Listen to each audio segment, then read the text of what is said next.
You can store the butter in the refrigerator up to 5 days. We're making steak tacos later, and for that we need cowboy butter. So let me show you how to make it.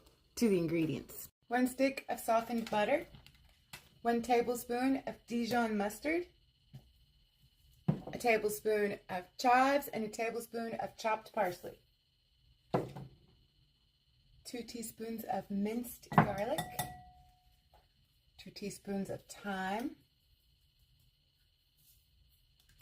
so nice, 1 teaspoon of lemon juice, 1/2 teaspoon of paprika, 1/2 teaspoon of salt,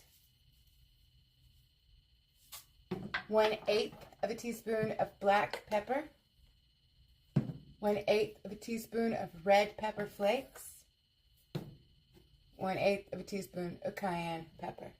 Now we gotta mix this up until it's really well combined. You could do this in the food processor. I'm gonna use a fork. Mix it till it's all combined. Get out some plastic wrap, cling wrap, saran wrap, whatever you got. Get you a piece of plastic wrap. Oh, now I gotta tear a piece off. Take a piece of your plastic wrap and then scoop your butter onto it. Okay?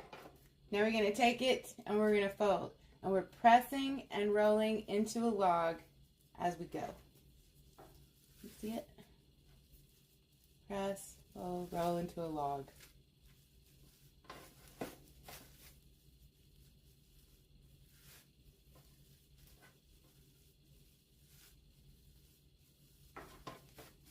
Just like that. And then like a tootsie roll, twist the ends. Now stick it in the refrigerator for 2 hours. Once your butter is solid again, remove it from the plastic, place it into an airtight container. You can store the butter in the refrigerator up to 5 days. This butter, I've cut into pieces, will not last 5 days.